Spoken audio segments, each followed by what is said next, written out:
Good morning बच्चों। पिछले class में हम आपको 47 क्वेश्चन तक सॉल्यूशन कर दिए थे। आज हम लोग बच्चों 48 क्वेश्चन से देखेंगे।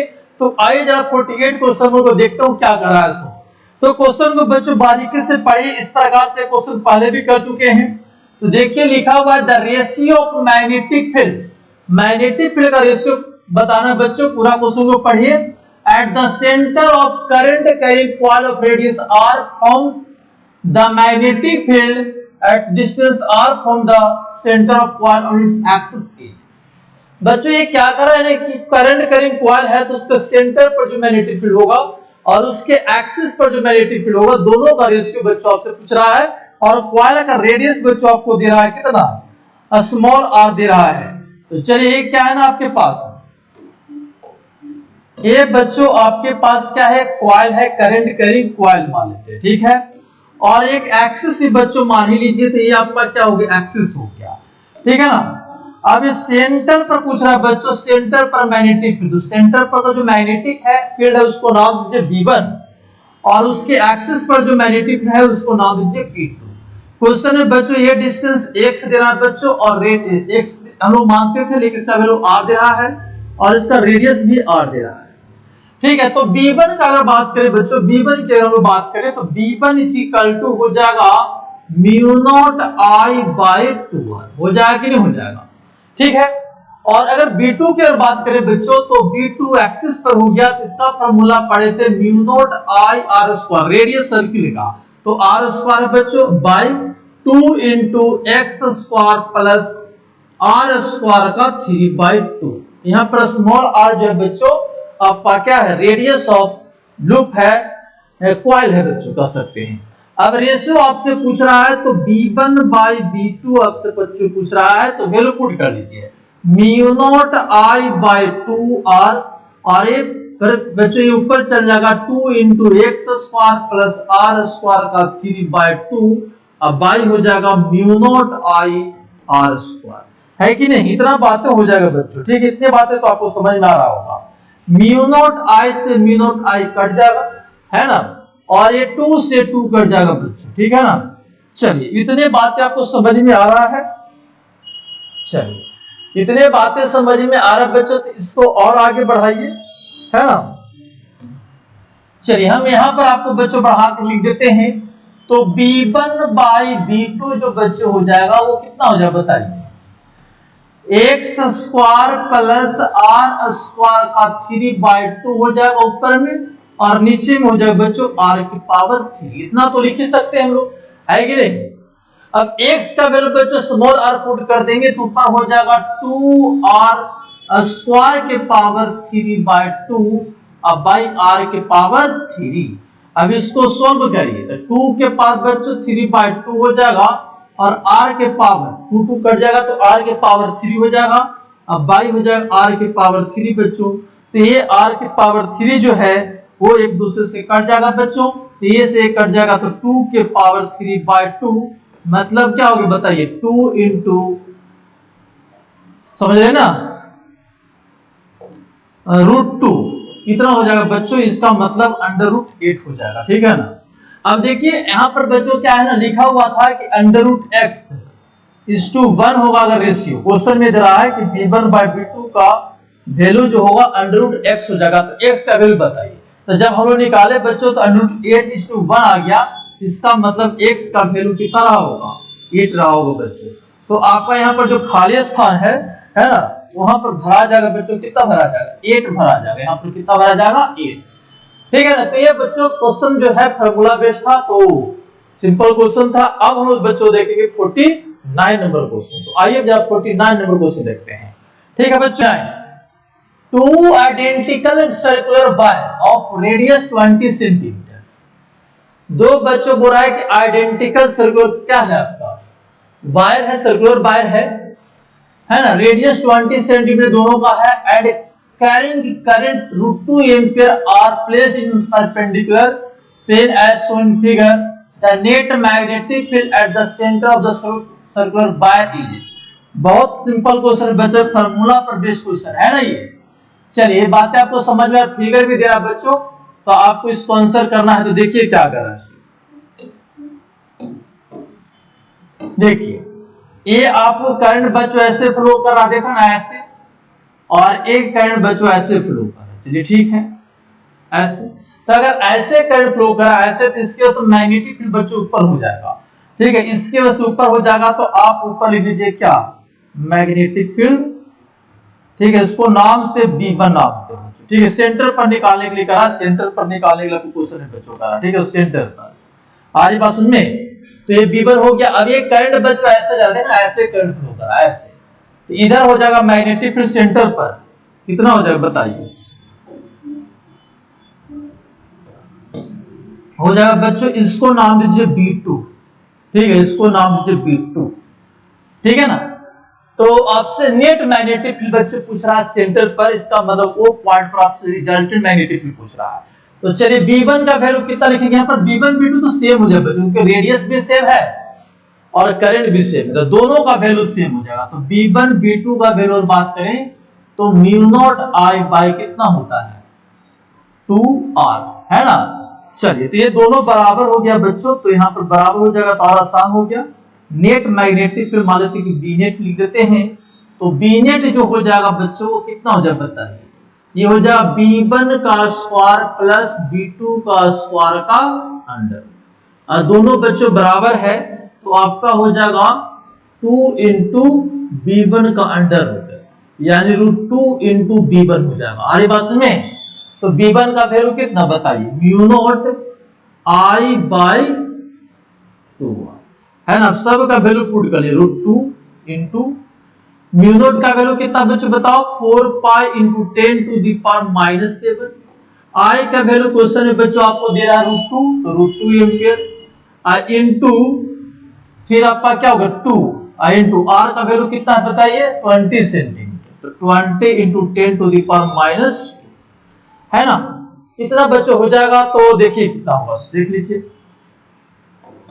ये 2 से 2 4 कट जाएगा, देखो यहाँ पे इसको काट लो, 2 और इंटू 2 4 हो जाएगा ना, ये कट जाएगा, ये आरी बात में, तो 4 आपका कट जाएगा बच्चों।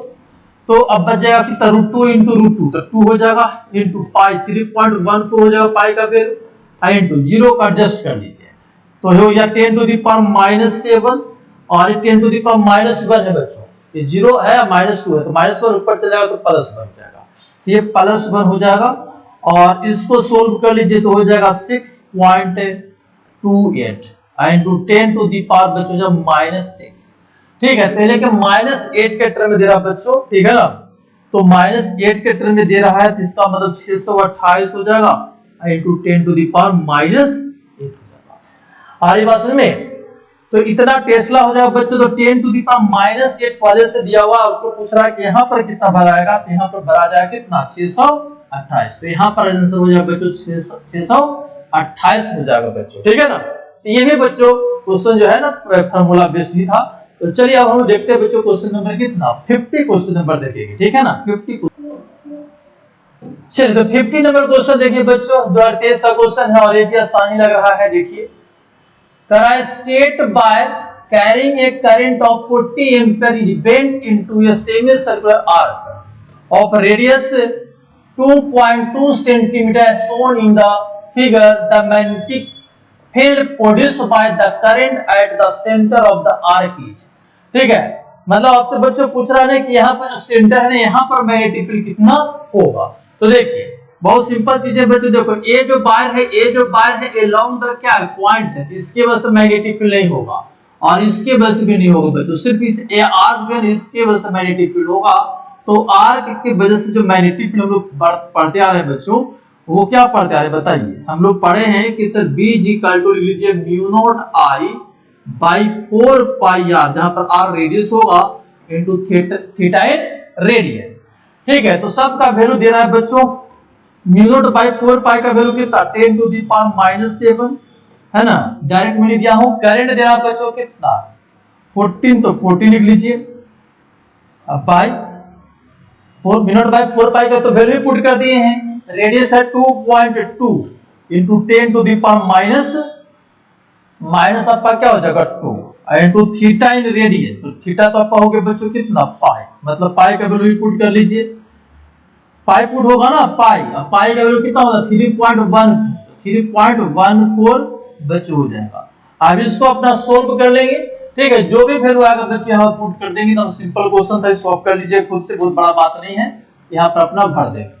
तो ये बच्चों क्वेश्चन नंबर आपका क्या है 50 क्वेश्चन नंबर था। अब हम लोग बात करेंगे 51 क्वेश्चन नंबर देखेंगे। तो आइए जरा देखते हैं 51 क्वेश्चन नंबर क्या कह रहा है ना। तो क्वेश्चन आप लोग देख रहे हैं कितना सिंपल आ रहा है बच्चों। अगर आप और बार बार क्वेश्चन रिपीट हो रहा है, ध्यान दीजिएगा, बार बार बहुत से क्वेश्चन रिपीट हो रहा है, तो पी बाई क्यू को भूलेंगे नहीं करने के लिए।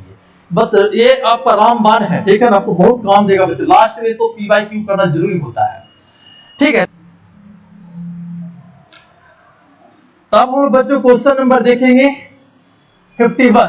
करा an electron in A hydrogen atom revolves around its nucleus with a speed of कितना in an orbit of radius कितना। The magnetic field produced at the nucleus of the hydrogen atom is।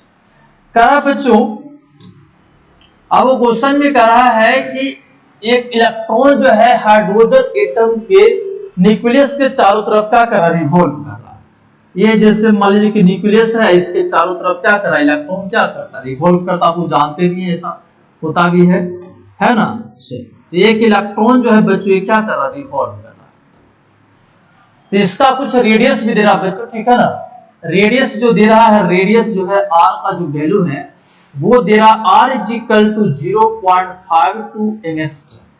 और speed जो दे रहा है बच्चों v का जो वैल्यू दे रहा है वो 6.76 into 10 to the power 6 metre पर सेकेंड, ठीक है। तो आपको कह रहा है ना कि बताइए मैग्नेटिक फील्ड जब न्यूक्लियस के, ठीक है, न्यूक्लियस पर जो मैग्नेटिक फील्ड प्रोड्यूस होगा इसके वजह से वो मैग्नेटिक फील्ड बताना बच्चों। हम लोग जान रहे हैं, जानते हैं कि अगर इलेक्ट्रॉन रिवॉल्व करता है या फिर चार्ज पार्टिकल रिवॉल्व करता है तो उससे करंट एसोसिएट होता है बच्चों।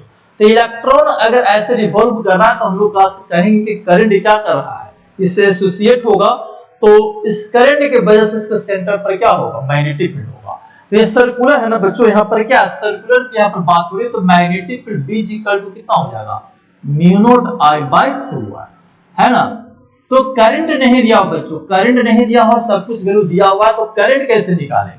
तो हम लोग करंट इलेक्ट्रिसिटी पढ़े बच्चों कि अगर इस प्रकार से बात होता है तो charge current is equal to charge by time period होता है। तो यहाँ पर चार्ज क्या इलेक्ट्रॉन है, इलेक्ट्रॉन हो गया बाय टाइम पीरियड। तो टाइम पीरियड भी नहीं दिया, स्पीड सब दिया रहता है बच्चों। तो 2πr/v हम लोग क्या लिख सकते हैं, टाइम पीरियड का वैल्यू लिख सकते हैं, है ना। तो ये आपका हो जाएगा बच्चों E इंटू v हो जाएगा और बाय कितना हो जाएगा 2πr हो जाएगा। और यहाँ पर पुट कर दीजिए तो v का जो वैल्यू हो जाएगा वो μ0 है, अब बाय 2r। और करंट का वैल्यू पुट कर लीजिए तो EV अब बाय कितना हो जाएगा 2πr², r² नहीं r बस में ना। चलिए, तो इतना वैल्यू बच्चों आपको मैग्नेटिक फील्ड का हो जाएगा। और सभी का वैल्यू बच्चों है ना, सभी का वैल्यू पता हो गया। म्यू का वैल्यू पता है, इलेक्ट्रॉन है तो इलेक्ट्रॉन का चार्ज पता, स्पीड आपको क्वेश्चन में दे रहा बच्चों ये पता है, 2π तो है, रेडियस भी पता, रेडियस को मीटर बदल लेंगे। सभी का वैल्यू बच्चों पुट कर लेंगे ना, वो आपका काम है पुट करके सोल्व करना, ठीक है ना। मैं वैल्यू थोड़ा सा लिख देता हूं, 4π into 10 to the power -7, 1.6 into 10 to the power -19। भी की अगर बात करें बच्चों तो कितना दे रहा 6.76 इंटू 10 टू दी पावर 6 ये दे रहा बच्चों, 10 टू दी पावर 6 दे रहा है। सारी बात में थोड़ा सा मैं इसको छोटा कर दे रहा हूं, देखिए हाँ कितना दे रहा 6.76 इंटू 10 टू दी पावर 6, है ना। अब बाई ये हो जाएगा बच्चों 4 इंटू 2 4 हो गया, पाई का वैल्यू पुट कर लीजिए 3.14 और रेडियस हो गया बच्चों 2r², तो 0.52 एंगस्ट्रॉम का मतलब 10 टू दी पावर -10 का होल स्क्वायर। अब सभी का वैल्यू पुट करके सोल्व कर लेंगे बच्चों, 40 टेस्ला के आसपास आता है, यानी यहाँ पर आंसर कितना हो जाएगा बताइए 40 टेस्ला हो जाएगा, ठीक है। तो यहाँ पर आप बच्चों यहाँ पर कितना भरा जाएगा बताइए, यहाँ पर भरेंगे 40 टेस्ला तो पहले है, यहाँ पर कितना भरा जाएगा 40 भरा जाएगा बच्चों। तो एक क्वेश्चन था बच्चों 51 नंबर। अब हम लोग देखेंगे 52 नंबर देखेंगे, है ना। A closely wounded circular coil of radius 5 cm produces a magnetic field of इतना tesla it centre the current through the coil is. देखिए बच्चों सब का वैल्यू दे रहा है, इस प्रकार से क्वेश्चन तो लोग बहुत कर चुके हैं। तो जैसे मान लेते हैं क्या है कि सर्कुलर आपके पास क्या है बताइए, ये सर्कुलर आपके पास क्या है, कॉइल है। चलिए ठीक है, हमारी बात में सर्कुलर ये कॉइल है, इससे बच्चों करंट फ्लो करा, लेकिन करंट का वैल्यू नहीं दे रहा, तो करंट मान लेते क्या ही है। हाँ, लेकिन इसके सेंटर पर मैग्नेटिक फील्ड दे रहा है, तो बी का वैल्यू बच्चों दे रहा सेंटर पर जो मैग्नेटिक फील्ड होगा उसका वैल्यू दे रहा है 37.68 into 10 to the power -4 tesla centre पर दे रहा है। ठीक है, रेडियस जब बच्चों आपको 5 सेंटीमीटर दे रहा है, रेडियस क्या दे रहा है 5 सेंटीमीटर, और टर्न्स देखिए नंबर ऑफ टर्न्स भी दे रहा है आपको बच्चों, कितना दे रहा है, एन का वैल्यू कितना दे रहा है 100 टर्न्स दे रहा है। और आपसे पूछ क्या रहा है करंट, बताइए फॉर्मूला पढ़े कि नहीं पढ़े फॉर्मूला, बी जी का टू सेंटर पर पढ़े म्यू नॉट आई बाई 1 है ना, म्यू नॉट आई बाई क्या पढ़े हैं 2, और बच्चों पढ़े हम लोग आई इंटू, अगर टर्न्स अगर एन है तो एन से मल्टीप्लाई कर लीजिए। तो यहाँ पर देखिए बच्चों सभी का वैल्यू दे रहा है 37.68 into 10 to the power -4 is equal, ठीक है। म्यू नॉट का वैल्यू बच्चों पढ़ रहे हैं 4 pi into 10 to the power -7, current तो पूछ ही रहा बच्चों तो करंट रहने दीजिए। नंबर ऑफ टर्न्स दे रहा 100, पुट कर लीजिए 2 इंटू रेडियस दे रहा बच्चों 5 सेंटीमीटर, तो 5 इंटू 10 टू दी पावर -2 आ रही बात समझ में। ठीक है, तो सभी का वैल्यू दे रहा बच्चों, सिर्फ यहाँ पर करंट अननोन है, तो करंट को बाहर निकाल दो, करंट इज इक्वल टू कितना हो जाएगा 3 एम्पीयर हो जाएगा, कितना हो जाएगा 3 एम्पीयर आपका क्या हो जाएगा करंट हो जाएगा बच्चों, और इसका क्या हो जाएगा आंसर, आप सोल्व कर लीजिए, ये आपका आंसर हो जाएगा। तो ये बच्चों आपको क्या हो गया 52 नंबर हो गया बच्चों। क्वेश्चन को बच्चों पहले बारीकी से पढ़िए क्या कर रहा है। So an electron is allowed to move with constant velocity along the axis of current carrying state solenoid। अब सोलेनॉइड को बच्चों याद करो, सोलेनॉइड क्या होता है, ठीक है ना। तो सोलेनॉइड जो होता है सर इस प्रकार से होता है, सोलेनॉइड हम लोग पढ़े हैं कि सोलेनॉइड में मैग्नेटिक फील्ड जो होता है वो यूनिफॉर्म होता है अंदर में, है ना, ऐसे होता है बच्चों, मैग्नेटिक फील्ड ऐसे होता है इसके अंदर में, है ना, और यूनिफॉर्म भी होता है, ऐसा हम लोग पढ़े हैं। चलिए ठीक है, तो कह रहा है कि इलेक्ट्रॉन जो है ना allowed to move with constant velocity along the axis of current carrying state solenoid। ठीक है, मतलब एक इलेक्ट्रॉन है जो कांस्टेंट वेलोसिटी से बच्चों जा रहा है along the क्या एक्सिस ऑफ सोलेनॉइड कर रहा है। चलिए ठीक है, तो कह रहा था electron will experience magnetic force along the axis of solenoid। नहीं, ये गलत हो जाएगा बच्चों, क्यों गलत हो जाएगा, क्योंकि मैग्नेटिक फील्ड अगर आप उस पर फोर्स लगाएगा बच्चों तो उसके डायरेक्शन को बदल देगा। ठीक है, तो यहाँ पर बच्चों डायरेक्शन नहीं बदला, सीधा जिधर मैग्नेटिक फील्ड उधर ही जा रहा है। इसका मतलब आप फोर्स के फॉर्मूला से बात कर सकते हैं कि F इक्वल टू सर होता है Q into V cross B, है ना, इससे भी आप चेक कर सकते हैं। तो F इक्वल टू हो गया QVB sin थीटा, और थीटा जो होता है बच्चों वेलोसिटी और मैग्नेटिक फील्ड के बीच का एंगल। तो along the axis magnetic field भी है और वेलोसिटी भी है, तो इसका मतलब एंगल क्या होगी 0 डिग्री, और जब 0 डिग्री पुट करेंगे बच्चों तो मैग्नेटिक फोर्स कितना हो जाएगा 0, है ना। तो इसका मतलब क्या है ना कि कोई फोर्स मैग्नेटिक फील्ड पर नहीं लगाया, ठीक है ना, कोई फोर्स नहीं लगाया बच्चों। तो ये कह रहा है electron will experience magnetic force, तो ये गलत हो गया, electron will not experience magnetic force, ठीक है ना। हाँ, ये इलेक्ट्रॉन पर कोई मैग्नेटिक फोर्स नहीं लगा, है ना। लेकिन बच्चों ऑप्शन में आपको B C A D B E और बी सी डी ऐसे करके दे रहा है, तो बी तो चलो ठीक है। तो अगर बी सही है, ठीक है ना, तो इसका आंसर कौन हो सकता है बताइए। अगर बी सही है तो बी ए बी नहीं होगा, अब ए सी डी देखना होगा। चलिए, तो अब देखते हैं बच्चों क्या है ना, the electron will continue to move along the axis of the solenoid. हमारी बात में तो जब फोर्स नहीं रहेगा बच्चों तो इलेक्ट्रॉन हमेशा क्या करेगा, उसके एक्सिस के लोग तो चल ही जाएगा, तो सी भी होगा बच्चों। इसका आंसर कौन होगा बताइए, इसका आंसर है, ध्यान दीजिएगा, इसका जो आंसर होगा बच्चों, इसका आंसर जो हो जाएगा वो बी भी होगा और क्या होगा सी भी होगा। ठीक है, तो बी और सी देखिए इसमें भी है और इसमें भी है, तो आपका ए ऑप्शन नहीं होगा। अब डी देखते हैं, the electron will be accelerate along the x. क्यों एक्सेलरेट करेगा भाई, जब फोर्स ही नहीं लगा कुछ तो एक्सेलरेट क्यों करेगा? तो आपका बच्चों डी नहीं होगा। ठीक है, तो डी नहीं होगा तो भी नहीं होगा। इसका मतलब आपके पास क्या होगा बताइए, आपके पास बेस्ट आंसर कौन होगा बताइए?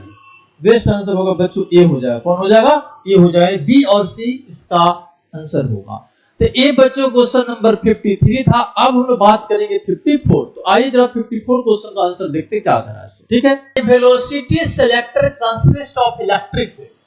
ठीक है, एक वेलोसिटी सेलेक्टर है जिसमें इलेक्ट्रिक फील्ड बच्चों दे रहा है E इक्वल टू E के, मैग्नेटिक फील्ड दे रहा है B equal to BJ and B equal to 12 milli Tesla.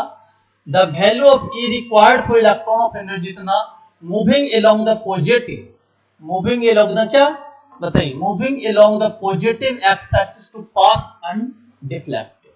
तो हम लोग बच्चों वेलोसिटी सिलेक्टर का कांसेप्ट पढ़े हैं, तो पीछे तरह नहीं जाएंगे, सीधा सीधी जब वेलोसिटी सिलेक्टर पढ़े थे बच्चों तो V का वैल्यू पढ़े थे E बाई B, है ना, जहां पर E इलेक्ट्रिक फील्ड होता था, B मैग्नेटिक फील्ड और V वेलोसिटी होता था बच्चों। उसी अरेंजमेंट को आपको दे रहा था। B का वैल्यू दे रहा है, E का वैल्यू निकालना है और एक एनर्जी दे रहा बच्चों इलेक्ट्रॉन के पास। इलेक्ट्रॉन के पास काइनेटिक एनर्जी के फॉर्म में एनर्जी होगा तो 728 इलेक्ट्रॉन वोल्ट है।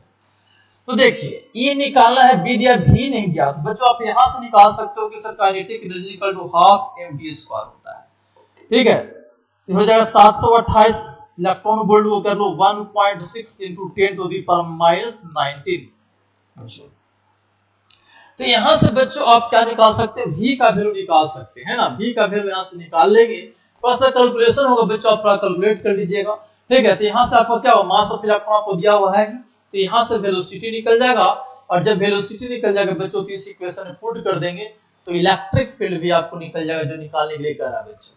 और जब इसको सोल्व करेंगे तो ए ऑप्शन मैच करेगा, ए ऑप्शन मैच करेगा 192 किलो वोल्ट पर मीटर। ए बच्चों आपको मैच करेगा, तो आप थोड़ा इसको कैलकुलेट कर लीजिएगा। ठीक है ना, तो इसका आंसर 54 का क्या हो जाएगा, ए हो जाएगा बच्चों।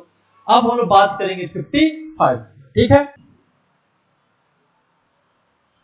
ठीक है बच्चों, तो अब क्वेश्चन नंबर देखेंगे बच्चों की तरह 55 नंबर देखेंगे। देखिए two charge particle having same kinetic energy are allowed to pass through uniform magnetic field perpendicular to the direction of motion if the ratio of radii of their circular path is जितना and their respective mass is जितना, then the ratio of their charge will be। बच्चों आपसे पूछ रहा है, ठीक है ना। तो देखिए बच्चों इसमें क्या दे रहा है, जरा देखिए क्या कर रहा है। So radius same kinetic energy बच्चों, तो काइनेटिक एनर्जी के टर्म रेडियस जो पढ़े हैं r इक्वल टू पढ़े हैं 2mk बाय q। तो सेम काइनेटिक एनर्जी इसमें जो जो जो बच्चों सेम है उसको जरा देख लीजिए, तो b सेम है। ठीक है, काइनेटिक एनर्जी सेम है। ठीक है, और मास और चार्ज आपको बदल रहा है बच्चों, रेशियो रेडियस भी बदल रहा है। तो यहां पर लिख सकते हैं r प्रोपोर्शनल, लिख सकते हैं r प्रोपोर्शनल √m/q। ठीक है बच्चों, अगर ऐसा लिख सकते हैं तो हम लोग ऐसा भी लिख सकते हैं, इसमें क्या लिख सकते हैं बताइए, r1/r2 is equal to m1/m2 into क्या लिखेंगे बताइए, q2/q1, है ना। चलिए, तो r1/r2 का बच्चों वैल्यू दे रहा है कितना 6/5, m1/m2 का वैल्यू दे रहा है बच्चों 9/4 और इनटू कितना हो जाएगा q2/q1। इसको काटेंगे, इसको काटेंगे का यहाँ पर देखो 3 बाई कितना हो जाएगा 2 हो जाएगा और 6/5 इक्वल टू q2 बाई कितना हो जाएगा बच्चों q1 हो जाएगा ना। अब इससे काटेंगे तो ये बच्चों आपको हो जाएगा 2, तो हो जाएगा कितना बताइए 4/5 इज इक्वल टू q2/q1। आ रही बात समझ में। तो बच्चों q1/q2 कितना हो जाएगा, q1/q2 जो हो जाएगा आपका कितना हो जाएगा 5/4। तो यहाँ पर आंसर जो हो जाएगा बच्चों कितना हो जाएगा 5/4 हो जाएगा। तो इसका बेस्ट जो आंसर हो जाएगा आपका क्या हो जाएगा बताइए, बेस्ट जो आंसर हो जाएगा आपका बी हो जाएगा। इसका आंसर जो हो जाएगा आपका बी हो जाएगा। तो एक क्वेश्चन नंबर था बच्चों कितना 55। अब हम लोग बात करेंगे बच्चों 56 से। तो क्वेश्चन को जरा बारीकी से पढ़े बच्चों क्या करा है। So given below are 2 statement, आपको 2 स्टेटमेंट दे रहा बच्चों स्टेटमेंट 1 देखिए क्या कर रहा है, the electric force changes the speed of charge particle and hence change in its kinetic energy. सही बात है,